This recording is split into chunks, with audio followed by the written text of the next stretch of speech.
Mis amados, ciertamente son muchas las personas que continúan creyendo en la existencia de apóstoles y profetas aún en la actualidad y defienden el hecho de que algunas personas ciertamente tengan este nombramiento de oficio como apóstol o profeta.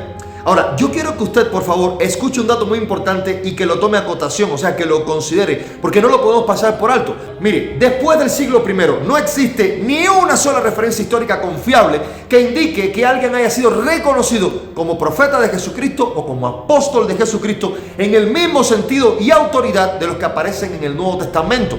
Y déjeme decirle que en las Sagradas Escrituras el apóstol era un testigo ocular y directo de Cristo. Hechos capítulo 1, versículos 21-22 y 1 Corintios 9:1. Ahí lo puede checar, que fue escogido y enviado por él mismo con una autoridad única para establecer el fundamento doctrinal de la iglesia. A su vez, déjeme decirle que los profetas del Nuevo Testamento tenían una función también muy específica, que era confirmar la doctrina y edificar a la iglesia conforme a la revelación divina, que era recibida tal como señala Efesios 2:20, que dice lo siguiente: edificado sobre el fundamento de los apóstoles y profetas, siendo la principal piedra del ángulo Jesucristo mismo. De ahí parte todo. Ahora, una vez que este fundamento fue establecido en el siglo I y posteriormente fue cerrado el canon de las Sagradas Escrituras, pues cesaron estos oficios extraordinarios, ya no se necesitaban. La historia de la iglesia, déjeme decirle, a lo largo de los siglos confirma por más de 1800 años ya que no se levantó ningún apóstol ni ningún profeta con autoridad divina y universal como los del siglo apostólico en el primer siglo.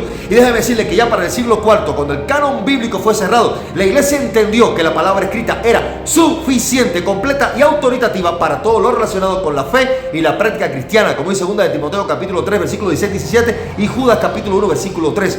Ahora, déjeme decirle que lo más preocupante es que en tiempos recientes han surgido movimientos donde personas se autoproclaman apóstoles, profetas, y esto sí, mis amados, es algo que hay que tener en consideración, porque déjeme decirle que es antibíblico. Estas figuras no solamente carecen de la autoridad de las credenciales apostólicas bíblicas, sino que han tergiversado totalmente la función original de estos ministerios. Ahora, lejos de reflejar la humildad, el servicio y la sujeción a la doctrina de Cristo, como lo hicieron los apóstoles en el pasado, en el primer siglo, estos famosos ungidos modernos sencillamente promueven una jerarquía carnal, un liderazgo místico y elitista, e introducen incluso falsas profecías y falsas revelaciones que apelan a las emociones, al sensacionalismo, al misticismo. Mis amados, esto es horrible. Mire, ellos hablan de Cristo, pero exaltan a los hombres. Citan la Biblia, pero la manipulan para su conveniencia y el control espiritual sobre los creyentes. Por lo tanto, todo esto, mis amados, nada tiene que ver con Cristo. Por lo tanto, déjeme decirle que todo verdadero creyente, mi amado, debe tener muy claro que el único fundamento de la iglesia es Jesucristo, revelado en las Sagradas Escrituras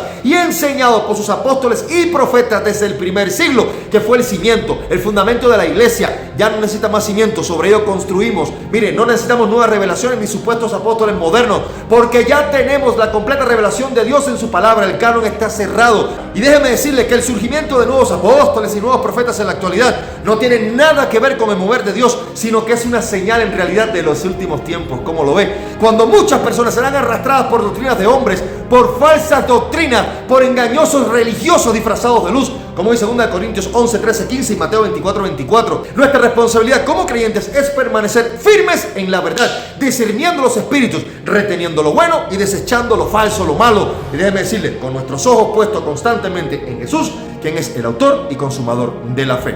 Paz y misericordia del Señor sea con todos y que Dios le bendiga.